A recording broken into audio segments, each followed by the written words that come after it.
Hey, what's up guys? How's it going? Today we're doing a little haul video. It's been a minute. This video is gonna be mainly weird stuff that I've found in the wild. This is something that I do. I go out and look for weird, low budget, direct-to-video stuff. Nowadays you can get it cheap as hell, $1 or $2 usually, at like flea markets, used bookstores, whatnot. It's just my little way of keeping the old ritual alive of just going out and buying stuff blind. In some cases, this is stuff I've seen that I liked or remembered liking or don't remember if I like. But a lot of it is stuff that I haven't seen, never heard of, that I just kind of take a chance on because it looks like it might be fun. Kind of recreating the video store days. It's one of my favorite aspects of all this physical media collecting stuff, way more than, just buying boutique Blu-rays online, which is kind of it's just the way things are now, but it's a little bit hollow, and I prefer to get out there and look for stuff. Sometimes you find movies that just, turn out bad. Sometimes you find stuff that is amazing, and a lot of times you find stuff that is so bad it's good, at least to some degree, where you're happy with your purchase.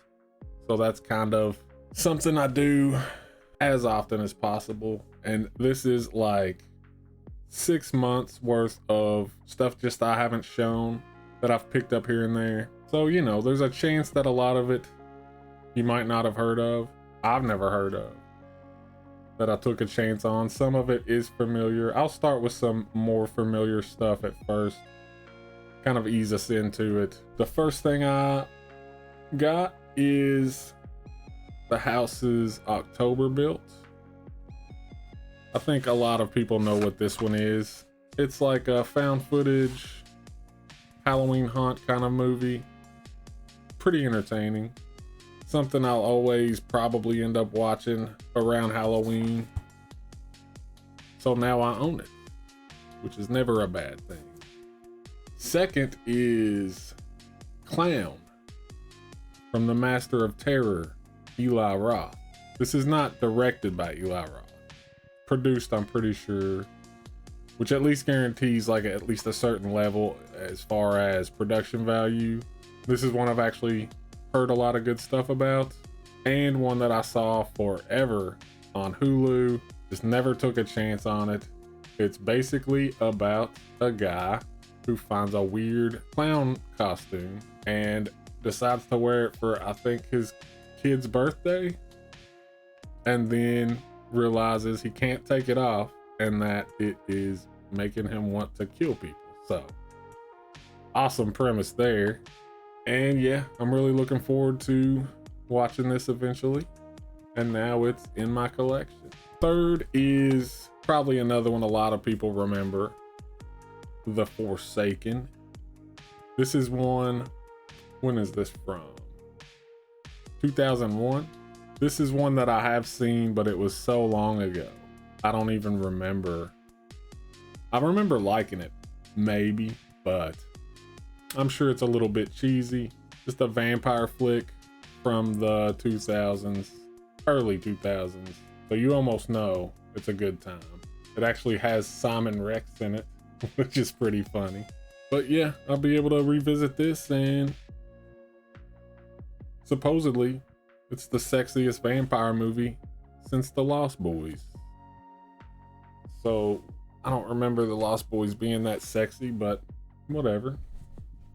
All right, another one that a lot of people might be familiar with, maybe. I don't know. This feels like it used to be popular back in the day when it came out. You don't hear a lot about it anymore. And that is Dead Man on Campus with Mark Paul Gosselaar, an MTV movie. When was this made? 98. I remember renting this a lot. I think actually maybe we had a screener copy, and yeah, I remember this being a lot of fun. This actually came out at the same time as another movie called The Curve with Matthew Lillard, which had a very similar premise, but it was more serious. Because basically this is about two college kids who find out that if one of their roommates commits suicide, they'll get a free pass for the year. So they basically go out and try to find the most unstable person they can and try to get them as a roommate and push him into suicide so that they can get a free pass for the year and not have to do any homework. Good stuff. Something that could only be made in the 90s. And look at this little picture of them in the statue, by the statue with the squiggly lines. Good stuff. I'm sure I'll enjoy that one. Now we'll get into some of the more weird, random, obscure stuff. This one I ran into, it's got a really nice cover. Slash. And it's got a reflective cover. Don't know anything about this. Made in 2000. Probably extremely cheesy and low budget, which is kind of stuff I gravitate towards, the kind of lower budget direct-to-video versions of that 90s teen horror I usually enjoy quite a bit. It boasts that it has Steve Railback, who I don't even know who that is, but they're really pushing him as the star of the film. It's got what almost looks like a scarecrow killer, which is always fun. So yeah, we'll be checking this out, seeing how bad it is. Next is Dead Before Dawn. This is a movie that, since I bought it, I watched it. And I remember watching this back in the day on Crackle. If anybody knows of or kind of remembers that streaming service. I mean, it's still around. And I'm pretty sure this movie is still on there if you want to check it out for free with ads. But this is kind of, when was this made? 2011. And it's kind of Evil Dead style zombie movie. Definitely more comedy than horror. They actually call the zombies in this movie Zemans because they're zombie demons. Pretty cheesy. And it's not the greatest movie, but it's kind of fun if you like Evil Dead knockoffs like I do. Definitely worth checking out. And now I own it. Next is Detention. When was this made? 2012. Well, that doesn't seem right, but maybe. But it's got the kid from Hunger Games. What's his name? Maybe Spencer Locke. It also has Dane Cook in it. No, Josh Hutcherson. That's what it is. And this is kind of a slasher movie. Kinda, I think. I haven't seen it, but I've heard a lot of good things about it. I heard it gets really weird. Kind of maybe artsy, conceptual movie. Kind of taking the slasher concept and going really weird with it. And it's one I always kind of skipped over. So yeah, Detention. Next is just a 9-movie horror pack from back in the day. The reason I grabbed this is because if you have grown a love for the movie Pieces in the last like 5 or 10 years since it came to Blu-ray and became really popular, you have this horror pack to thank for it, because this is one of those find for $2 or $3 at Walmart in the bargain bin kind of things from back in the day that has Pieces on it, as well as some other stuff like Silent Night, Bloody Night and Memorial Valley Massacre.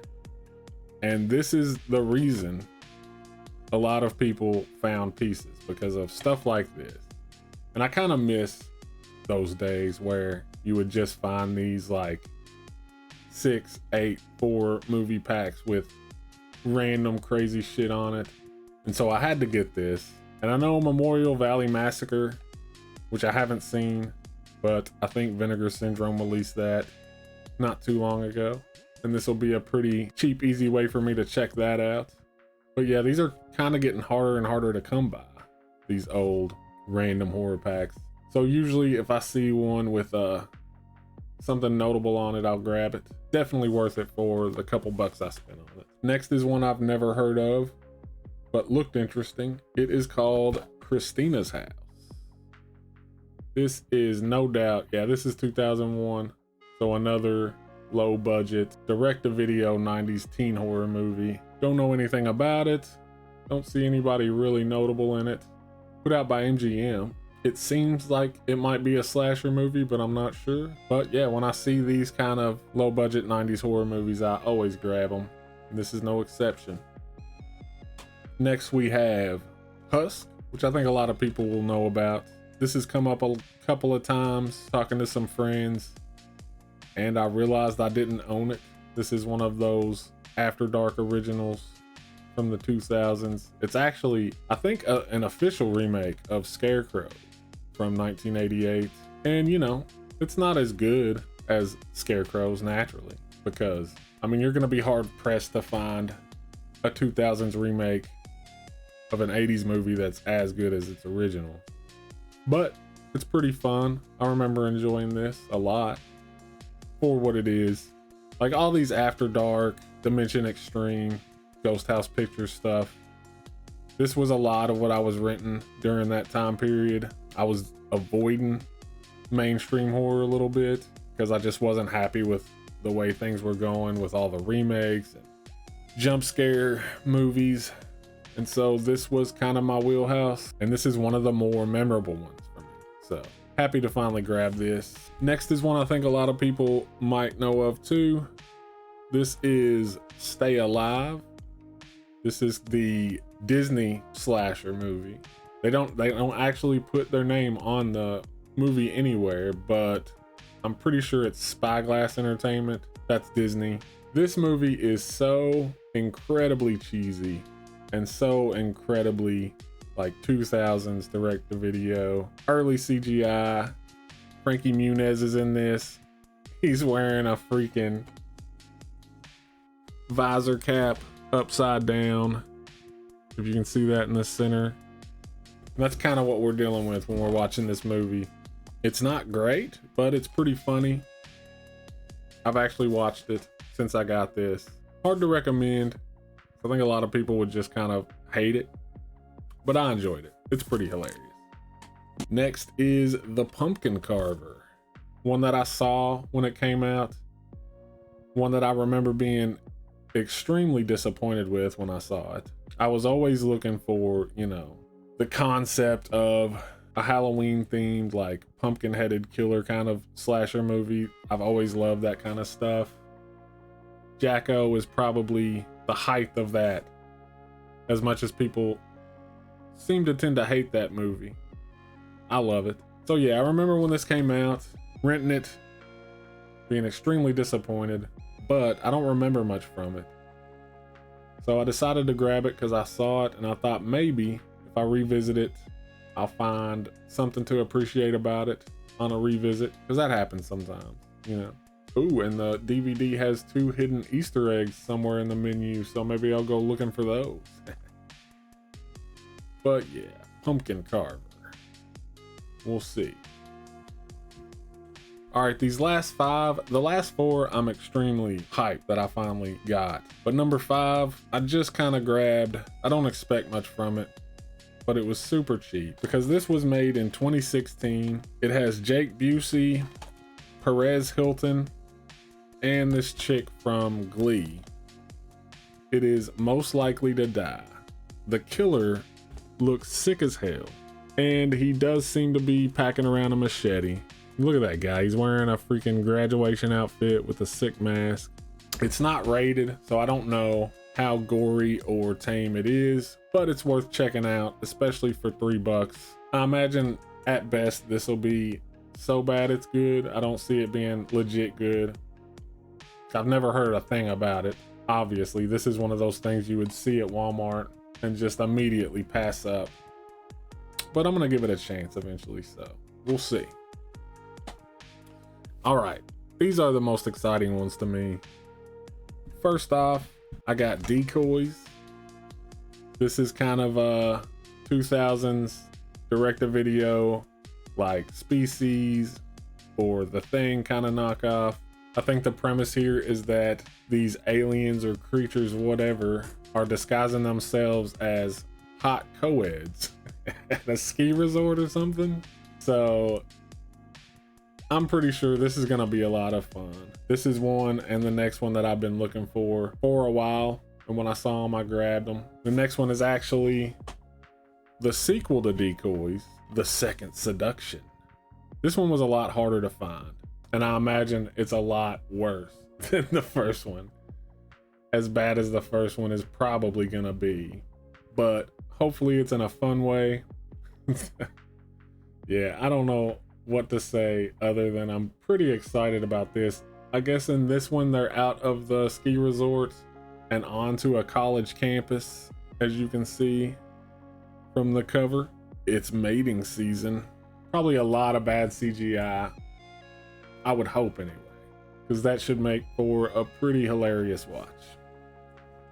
This next one, my boy Jonathan from Bombastic Reviews actually gave me. He found this in Dollar Tree and he brought it up, and me being so weird, I'm probably the only guy who would ever get like ecstatic over hearing that he found this movie. And so, like the nice guy he is, he just like gave it to me. I tried to buy it from him, he wouldn't let me. It is The Hollow, starring Nick Carter and Kaylee Cuoco. I'm pretty sure this aired on like ABC Family back in the day. When was this? 2004. But as much as that aired on ABC Family, I think that was like a really tamed down TV cut. This is rated R. On the rating, it says it's rated R for some scary images and sexuality. So I don't know if there's a ton of gore in this, but yeah, another pumpkin-headed slasher. Just a headless horseman running around with a sword killing people. And from the back, it seems like it's got a whodunit aspect to it. This is one of those movies that I've been looking for a long time. And not only did I get it, but I got it steel sealed, fresh from the Dollar Tree for free. Thanks to Jonathan. So thanks for that, man. I really appreciate it. And I will be enjoying this very soon. And very similar in premise and situation, this is another Dollar Tree find, and this is a movie I've heard of that I haven't seen. It is called Sleepy Hollow High. And first, before I get into the movie, look at this old ass Walmart sticker. That is an old Walmart sticker. And at the time, brand new at Walmart, it cost $3.88, but I found it at the Dollar Tree. This is extremely low budget, released by Sterling, who I'm pretty sure this Sterling is the Sterling of Camp Blood fame. Probably shot on video, probably horrible, hopefully funny. Another movie about a pumpkin-headed slasher, a la the Headless Horseman, who just happens to be terrorizing Sleepy Hollow High in this case. On the cover, Bill George from Femme Fatales magazine says it is Scream meets Dawson's Creek, and he gave it 3.5 stars. Now to me, I would say that Scream is pretty much a lot like Dawson's Creek as it is, so if this is even more Dawson's Creek, I mean, come on. It's gotta be good, right? Or this is just a meaningless blurb, one of the two. And this is very unique for such a small independent release, because it actually has bonus material, including Curse of Sleepy Hollow. I don't know if that is a short film or like some kind of making of. It's got bloopers, it's got a music video, director's commentary, and a behind the scenes doc. But yeah, that's it. That's the haul. This is just kind of a little bit of a self-indulgent video. This is kind of the stuff that I oddly get the most excited about when I find it out in the wild. Just this weird, obscure direct-to-video stuff from like the 90s and 2000s most of the time that I've never heard of. It's kind of a way to, like I said before, keep the tradition alive, kind of emulating going to the video store and finding weird shit on the shelves, just giving it a shot. Because like I said, most of these, if not all of them, I've given like $1 or $2 for at flea markets and stuff. It's one of my favorite pastimes, is just going out and digging through boxes and shelves and seeing what weird shit I can find. I think a lot of people do that nowadays to some degree or another. If you were from that era, it's kind of hard to let that aspect of like movie watching and movie collecting go, because it's one of the best and most purest parts of the whole thing. But yeah, I hope you enjoyed it. Let me know if you've seen any of these and how good they are or bad. Give me some suggestions. Like, subscribe, all that stuff. Hope you enjoyed it, and until next time.